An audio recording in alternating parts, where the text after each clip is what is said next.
Hey, I'd like to welcome you to another episode of Mission Matters. My name is Adam Torres, and if you'd like to apply to be a guest in the show, just head on over to missionmatters.com and click on Be Our Guest to apply.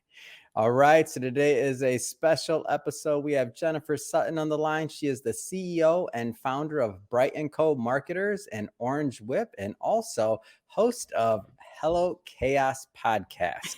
And also, wait a minute, upcoming author in one of our upcoming books as well, which I'm so thrilled to announce and welcome Jennifer into our Mission Matters community. Jennifer, just first off, your intro is getting longer and longer every time we do this, and welcome to the show.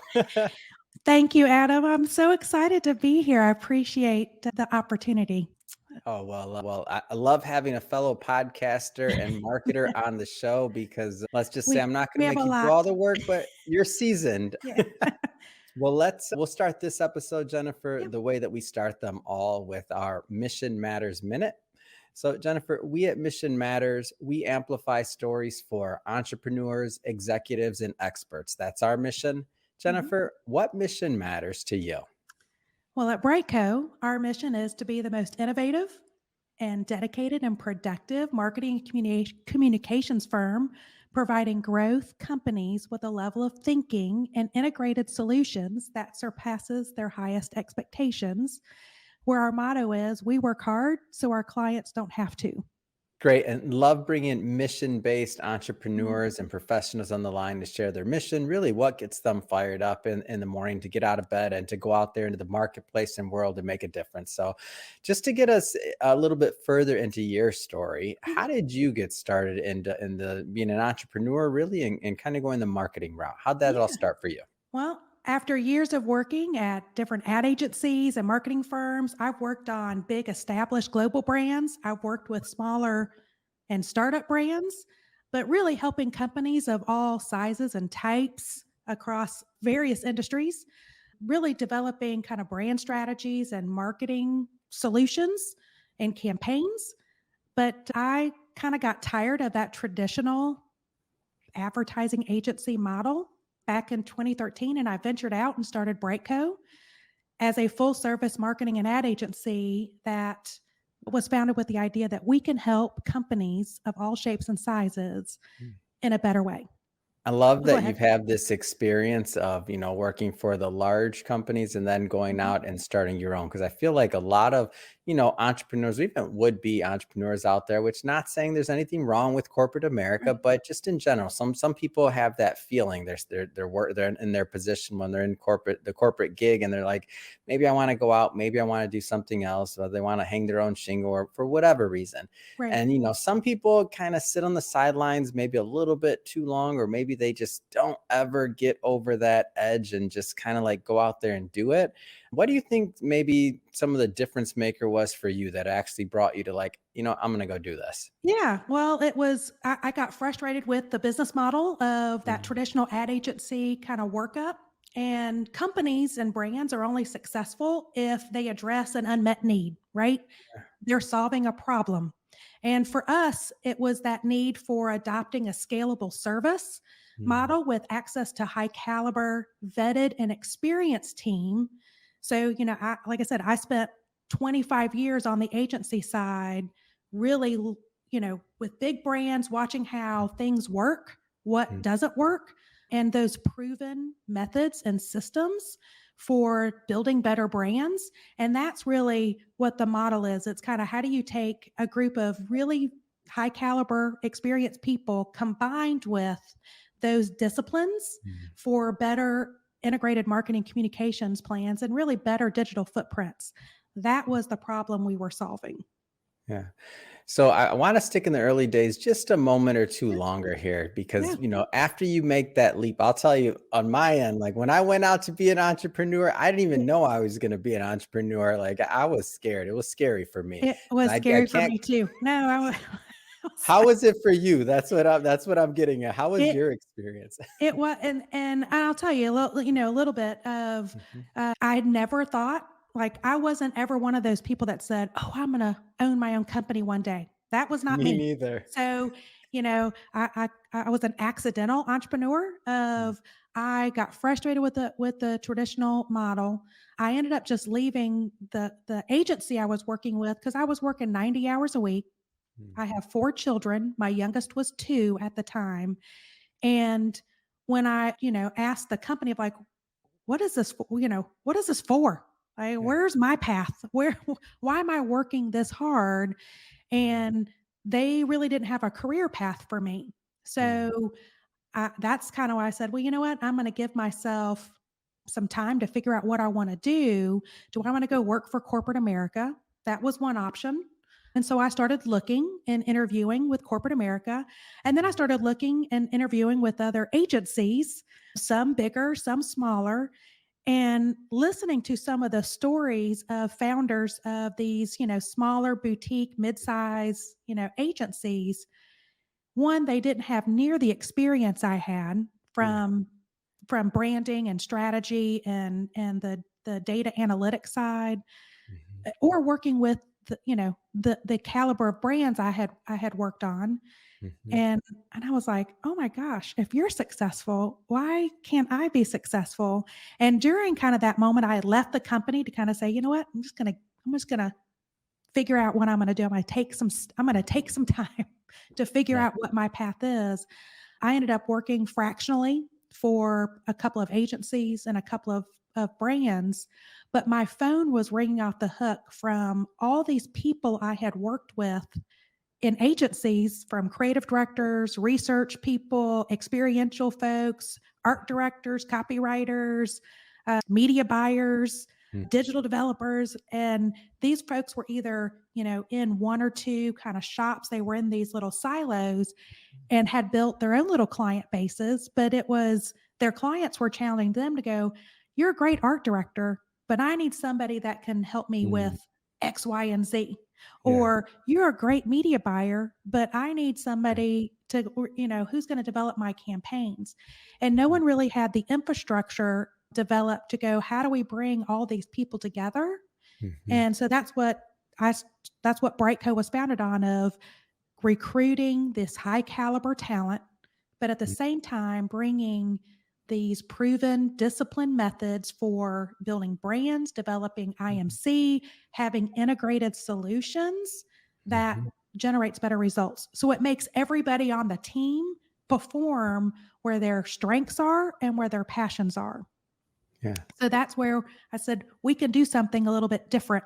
And it was in that business model. And you used the word fractional. So, maybe some people listening to this aren't I want to stick on that a little longer. Yeah, So the idea of a fractional CMO or a fractional service, and part of what we're talking about today really is how you that's right. outsourcing different types of marketing. Can you kind of explain that concept a little bit? Yeah. So marketing, and it's, you know this, Adam, but marketing has become extraordinarily complex, Yeah. right? People either don't understand what marketing from the full Mm. spectrum is. They surely don't understand what brand is and brand strategy. Media has become so explosively complex. Mhm. There's 1,000 tactics to choose from, 1,000 tools and technologies, right, that are out there. So, and many companies have fractionalized a lot of their marketing efforts. So they might have a marketing manager that has hired a web company, a PR Yeah. company, a social media company, a digital company, but everything is in these silos. And so Mhm. they're being challenged by their CEO to go in-house teams where all that overhead, or it's so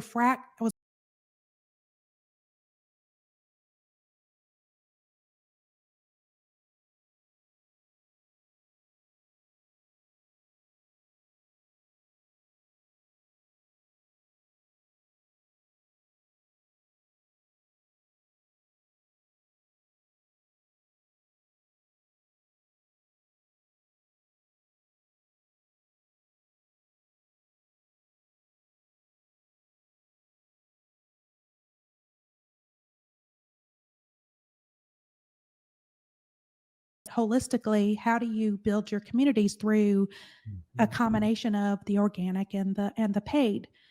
And Mm. then are you sacrificing that time, money, and resources for another solution that could be generating other results for you. Yeah.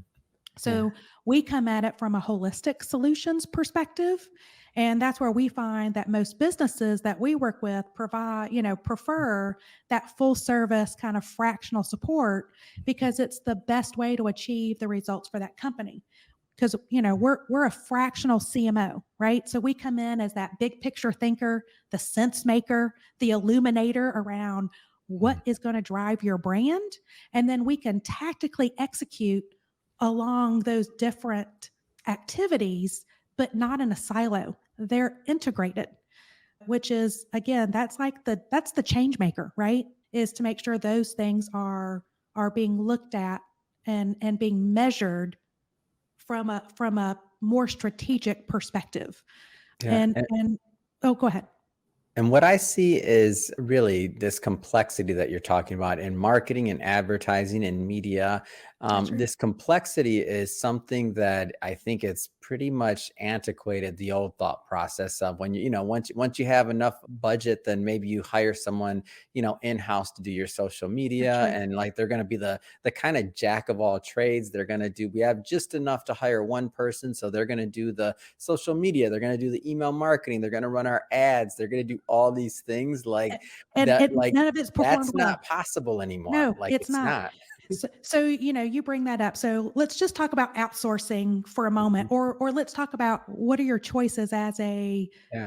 as a founder, whatever size of your enterprise is, right? Whether you're Yeah. startup or you're scale up or you have 5,000 employees, right?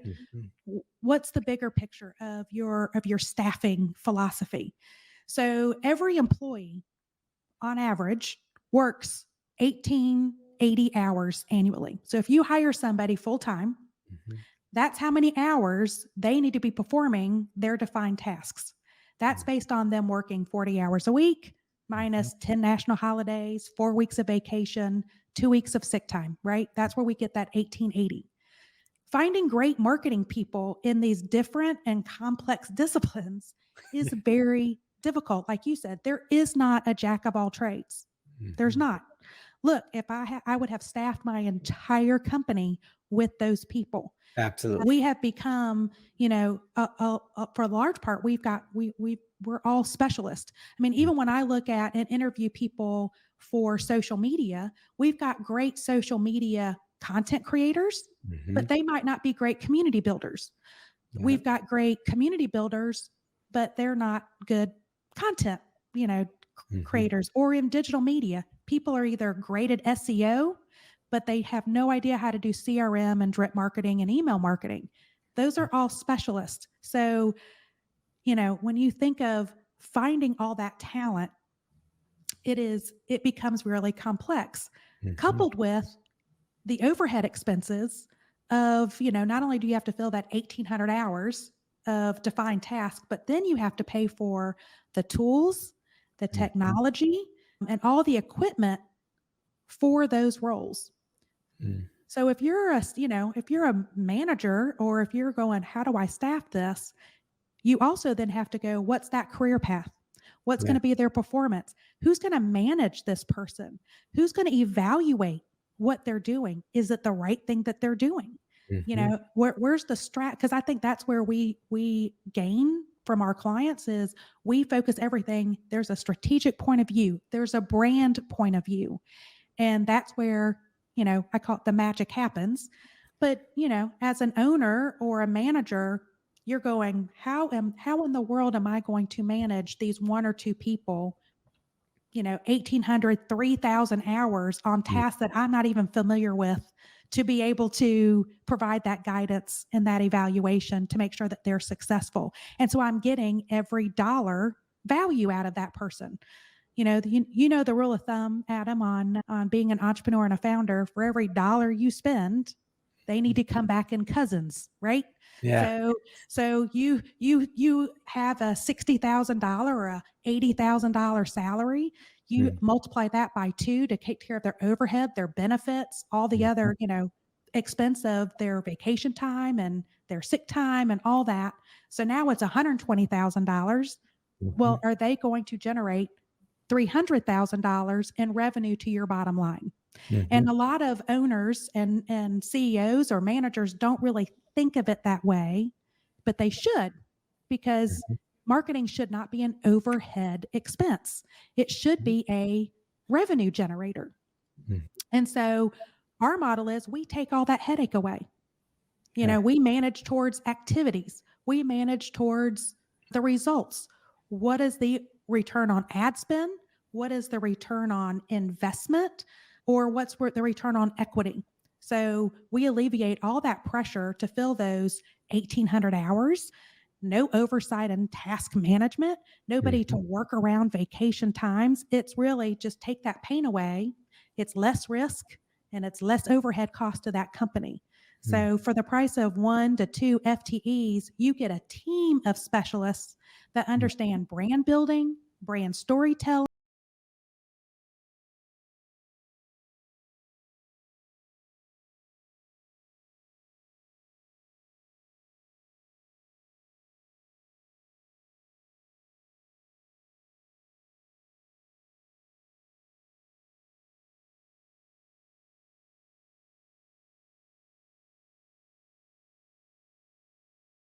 That you just mentioned that Mhm. let's just say somebody's watching this and they're like, "Oh, well, we have that. We can do this. We can do that." That being said, what I've found is even, when somebody does kind of go at building it that route, unless it's their business, that department or those individuals that you're building up are only focused on your business, then guess what they know? Your business. When I think about the fractional side of things, there's this whole other layer of benefit for the fact that that particular agency is not just working with your business. So it's their job to stay up to date on what's going on in marketing in general, not just for you, but for their other That's clients right. as well. So when you think about the learning that takes place, cross industry, cross sector, cross size of businesses, That's as right. you see a business going from one level to another level in terms of size or growth or other things.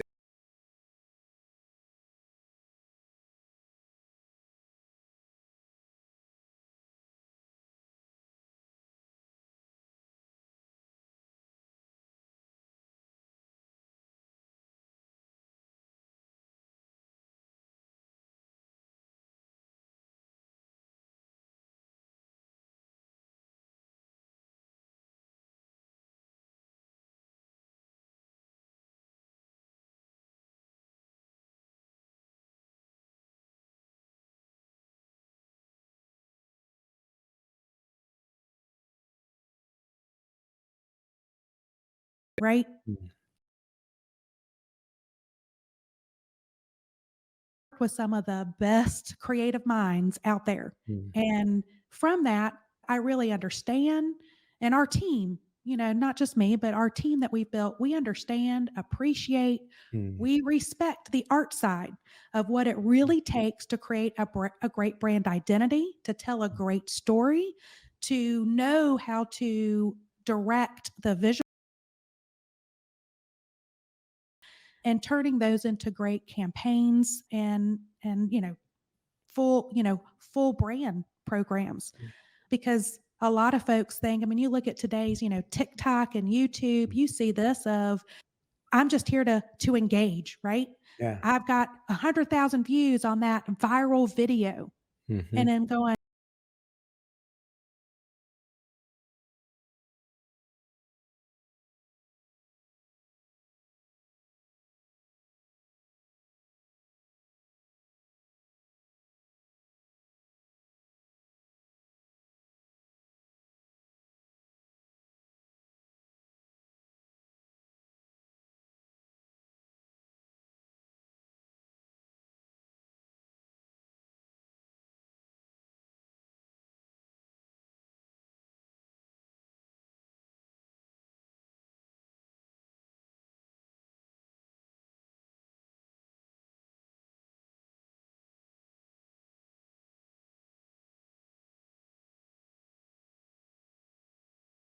I think it's getting lost Mhm. in this sea of, I think, sometimes sameness.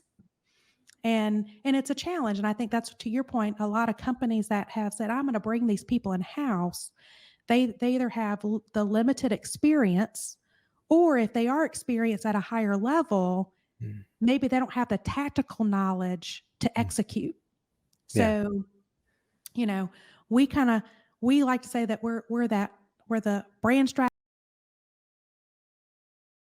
grader, but ultimately we're the true catalyst and the change maker Mm, within that company to help them scale and grow, mm. because that's where real magic happens. It's when the science of marketing is seamlessly combined with the art. Yeah. And I don't think a lot of people recognize that's the power of great brands. That's, I mean, Apple is great for a reason. They've Mm, invested a lot of money to make sure that they've got the foundation of the mhm, data and the processes and those disciplined systems to yeah. make sure that their brand is consistent and their story is being told Mm. effectively across every single touch point, both externally and internally. Yeah. And so what I'd be interested to hear this from Yeah, your standpoint because a lot of experience in marketing in general. When it comes to trends and different things that are going on in your space, I know this is a broad question, but it's yeah. intentionally broad. Like what interests you right now? Like what excites you about marketing in general, whether it's advertising, MarTech, social media, Oh my like what goodness. gets you The excited? so a couple of things, couple of trends that are happening. All these AI tools, right? Yeah. I mean, a new one pops up every day. For sure. Every Like day. my team laughs at me because I go down at least every other night. I come back in, I'm like, I've gone down an AI rabbit hole of I have found 6 other tools that I want to check out. But it becomes overwhelming of, Mm, even just doing my own homework of, does this help scale my team? Does yeah. this does this help bring my costs down so I can get better margins Mhm. on our service delivery? But it gets, you have to do an evaluation in your own matrix and criteria. That takes time. We've been doing that over the last 6 months, but it's exciting to see Yeah. a lot of these tools, and we've shifted some of our processes. Mm, Not necessarily that it's benefited our client, it's been more of it's streamlined us yeah. in our collaboration efforts, that we have adopted several of these tools. Mm, And again, they're coming out every day. And also trying to champion but you can't lose the ability to have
that. yeah. The other trend is interesting, because I'm like, 30 years on the media side, Mhm. watching the trends around linear TV Mm, and streaming and the AVODs and how is that all going to play out? And the is an advertising revenue model dead because everyone's mhm. going to the subscription path, and what's the power of membership and subscription? And what I'm seeing is, no, actually a lot of these subscribers like Netflix and stuff, they're all going to look like broadcasters Yeah. here in the next, like, you know within 5 years. We Mm, will, and they're all going to buy each other out. We're going to be back into, no, the five big broadcast networks, or I would mhm, say four, with CW's trying to come in as, a stronger broadcast, being a real broadcaster. mhm. And then I think we're going to end up being, two or three streaming models, because we as humans, we can't adopt Yeah. the nine streamings and the Not five, gonna happen. and then all the cable networks. I mean, so the streamers are going to act more like broadcaster mixed with cable. And it's going to have a big fallout because it's not sustainable. So and you look at who's watching linear TV.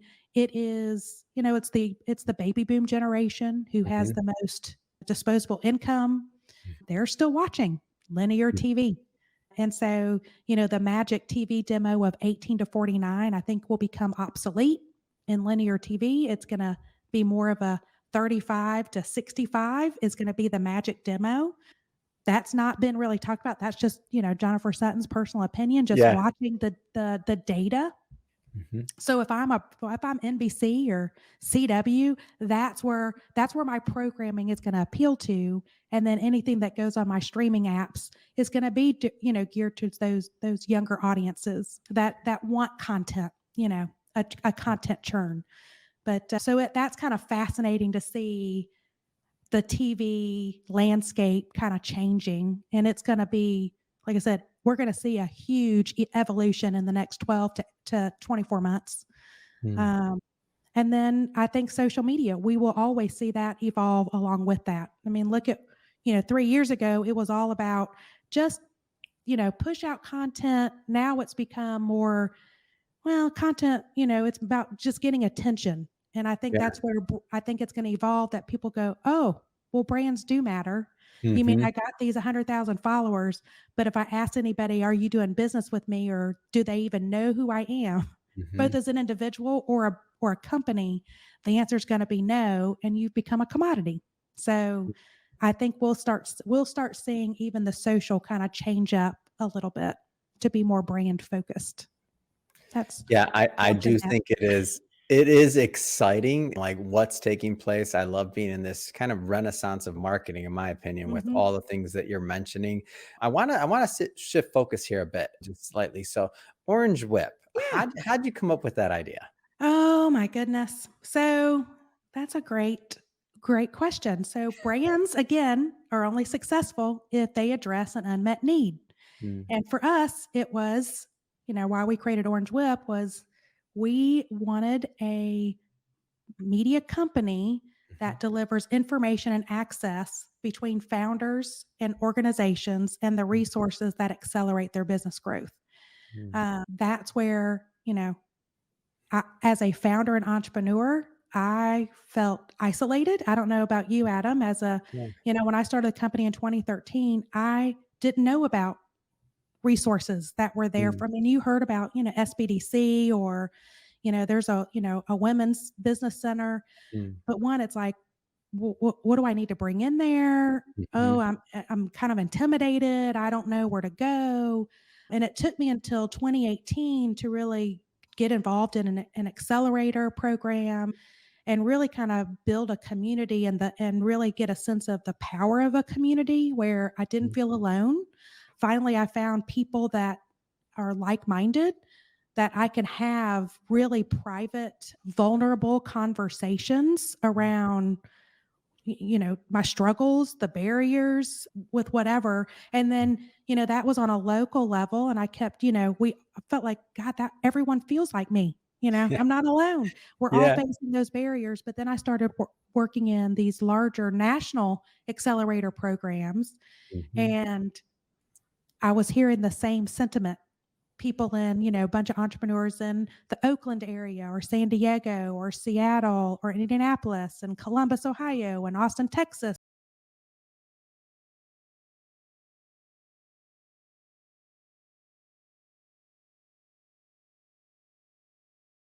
Tourism, but it's the mhm, same 4 or 5 or maybe 10 people that all don't look like me. So mhm, maybe I'm not an entrepreneur. Maybe I'm not welcome at these events. in these Mhm. community building involvements, or, just not being knowledgeable about the resources that can help you, whether it's startup, scale, Mm. create an enterprise, or prepare yourself for an exit. And when I started kind of voicing that to organizations like the economic development organizations, or maybe Mhm. that, I've talked to different municipalities, chambers of, is this really a problem? Like, I'm not aware of your all these resources. Yeah. I'm hearing that from other founders. Why are you guys not collectively coming together and creating kind of a content hub? And Mm. they are like, we can't. We're, Mm. we all have our own agenda and our own mission. Just focused on high founders and entrepreneurs doesn't really fit our mission. Mm. Even like think of it from business media. For sure. A business journal has to serve the broader business community. Mhm. They might only run an entrepreneur or founder story, or like tips and tricks, or, you know, a few times a year, and really Right. kind of go deep dive. And they're surely not going to create a resource directory or curate, an events calendar Mhm. and find all the deadlines of grants or Yeah. accelerator and incubator deadlines. Mhm. They're not going to create this hub. So as I started kind of going, this is a problem. They're like, yeah, we need a solution, but it needs to be focused on the local level. So Mhm. that's why we created Orange Whip, which is multimedia company. We're independent, so we're not associated with one of these organizations. So there's Mhm. no competitiveness. We're independent, multimedia, and we bring what I call real world nitty gritty content. It's Mhm. unvarnished viewpoints that support the growth of local founders, startups, and scale ups. It's a part navigator, part guide. We're storytelling. We're telling actually more diverse stories, Mm. whether it's race, gender, or industries, because that's what we find when we go into markets. If there's another media, if there's like an innovation media outlet, they're doing more Mhm. breaking news of, hey, these are the people that just got money, Yeah.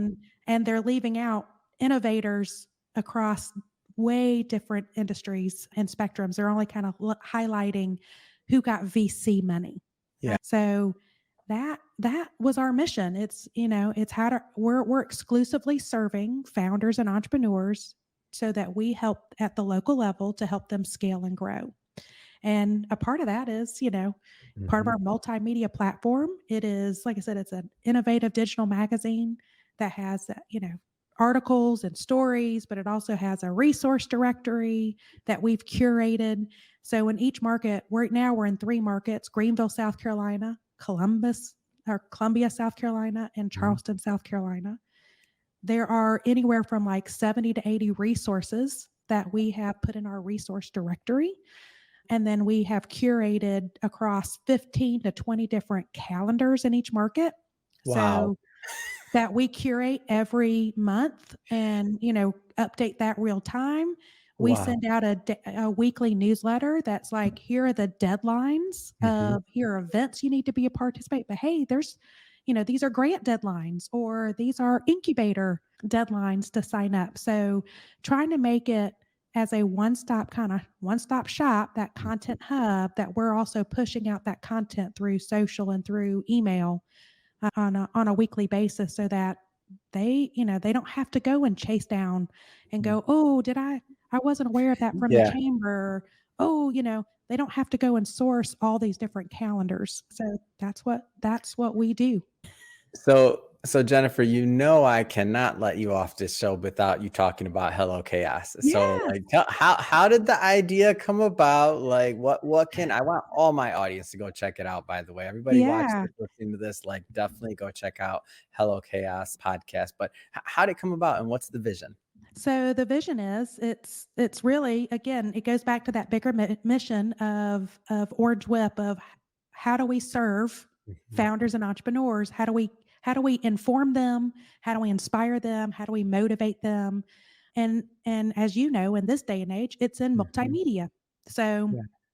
we wanted to have a way that we could talk to other founders Mhm. in a more intimate conversation, and we call it the we're exploring the messiness and the chaotic minds of founders and entrepreneurs, and really having what I find are very vulnerable conversations. Mm, Our executive editor, who's a co-host of ours on the show, mhm, she came from the business reporting side, and she's like, nobody's going to want to have that conversation.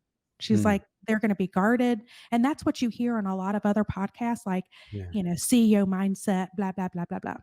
And ours aren't, for whatever reason, I don't know if it's because it's founder to founder conversations. mm, We're curious of like, mhm.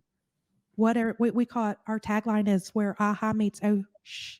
So, and it's kind of finding out what are those aha moments Mm, in your journey. What were those crap moments mhm, in your journey? Sometimes it's where the oh crap is where aha is born, and really kind of uncovering those secret sauces versus just hearing, well, I had a process and I did it. We're actually going yeah, deep down and going, tell me what that process was, mhm, because you might think that's something that's novel, like a novelty, but it could make mhm, somebody else have a aha.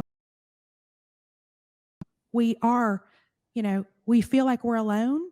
And sometimes we feel like even just the smallest thing won't make a difference in somebody else's journey. And mm, what we found is it does.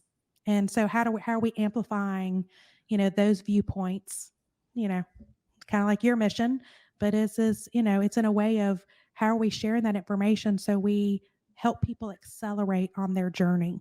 But mm, we're weekly. We're on all podcast platforms. So, our favorites are Spotify and Apple.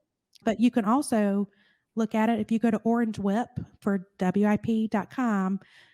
We also have both the audio and the video that is hosted all of our episodes. We're recording our 43rd tomorrow. wow, amazing. Um, so we're excited. That was I don't know about you, but everyone was kind of warning us of, oh, do you really want to get into podcasts?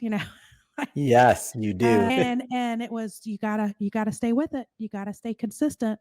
And what we found is a lot of the entrepreneurs and founders who are consuming our media, Mhm, whether it's the online magazine or Hello Chaos, and I'll talk about the name in just a second but it's, they're like, "Oh, finally a local fast company," right? Or yeah, a local version of Wired, but just mm, digital with the ability to have that audio and video mhm, connection of storytelling. But yeah, Hello Chaos was funny. That when we polled several thousand entrepreneurs mhm, of across the country of if we could create something locally for them, what would they want? They mentioned, podcast came up, but they wanted an uncluttered format. They wanted storytelling. They wanted mhm, real, agendaless mhm, information. They wanted a content hub. But, we also asked, like, what are words, if you described entrepreneurism and being a founder, what mhm. words come to mind? Chaos came up a lot. But what we found was it's not, chaos as far as like, it was, come on, welcome. Yeah, We got to organize this chaos. We got to yeah. welcome it. It's so, Hello Chaos was born out of that sentiment. Mm. Well, well, congratulations first off on Well, getting over 40 episodes in. I mean, that in itself is an accomplishment. And for yeah, everybody watching this, I always tell them, it's good to hear from somebody else, but I'm like, yeah, start your podcast, write yeah, your book, get your story, get your message out there because like we need you. We need you out there. We need that's more right. content creators. There's not enough people out there, in my opinion, doing interviews and getting messages from founders and others out there like Jennifer can only do so many interviews. I can only do so many That's right. interviews. Like all the individuals out there that are out here trying to help others get their message out there. Like it's about paying it forward. It's about building a That's community. right. There's so much more into podcasting and writing a book and getting your story out there than just, how many downloads or how many listens or That's right. like you're creating content, you're providing a service, and really you're uplifting the entire entrepreneurial community. So again, over 40 episodes in, Big shout out, and Yeah. I'll give my 2 cents on why your show's great and why it's so real is I think that yourself and your co-host, like, you both are so authentic in the message that you're delivering. Like, you don't hold any punches. I watched a couple episodes, Yeah. and you not only are they're not only like who you're interviewing is not only sharing maybe some of the things that went not as planned Oh, during their entrepreneur career, but you I'm also you match them. You're like, me too. Like we that's right. I I can have a few episodes. Yeah, because that's so but you're right, it's community building. I think I'm the so real glad of that it you draws people out in your show, like, and that's what draws out, I think, great content from your guests as well, and that's where I think it's just an enjoyable experience to listen to, and we'll put all the links to all of that into the show notes so that our audience can follow up and listen. But speaking of that, yeah. if somebody is watching this, Jennifer, and Mhm. they do want to follow up, they want whether it's about Orange Whip, it's about Brightco or Hello Chaos. I mean, just in general, how do people follow your story, your brand story, and how do they really connect? Yeah. So for Brightco, you can go to our website, and that's brightcomarketing.com. Excuse me, brightcomarketers.com. I'm Yeah. gonna get kicked by my producers like, Jennifer, you should know the URL. And then Orange Whip and Hello Chaos is under one, umbrella, and that is Orange Whip, WIP, because that stands for work in Mhm, progress.com. So you can, if you want to be a guest, go to the Hello Chaos page mhm, and send us a note. If you want to follow me, I'm LinkedIn and Twitter are kind of my two, go-tos, but I'm JJ Media Maven on Twitter. I've had my Twitter handle for a long time, and I'm not I think it's from 2007, so all just, good. it's kinda corny, but yeah, my nickname is JJ, and then LinkedIn, it's Jennifer Johns Sutton is my handle, so Mm, connect with me there.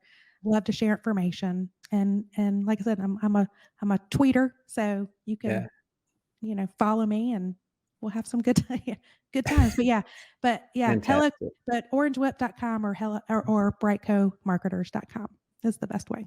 Perfect. And we'll put all that information in the show notes so that our audience can check it out. And Jennifer, I cannot. First off, it's been great having you on the show today. We Yes. intentionally didn't go too far into the book today. We're doing this is just a little bit of a teaser for the audience. We just want everybody to know how great you are in the work you're doing because we will be bringing you back on the show, of course, when the book is live and out and published. Because why? Well, number one, we want to do a deep dive into your writing, but number two, hey, we're publishers too. Like we want to sell some books too. So That's right. my audience already knows I'm not shy. We're okay with selling books. So That's right. that being said, speaking of the audience, by the way, so if this is your first time with Mission Matters or engaging in an episode or our content in general, we're all about bringing on business owners, entrepreneurs, executives, and experts and having them share their mission, the reason behind their mission, really what gets them motivated about making a difference in not just the business world and marketplace,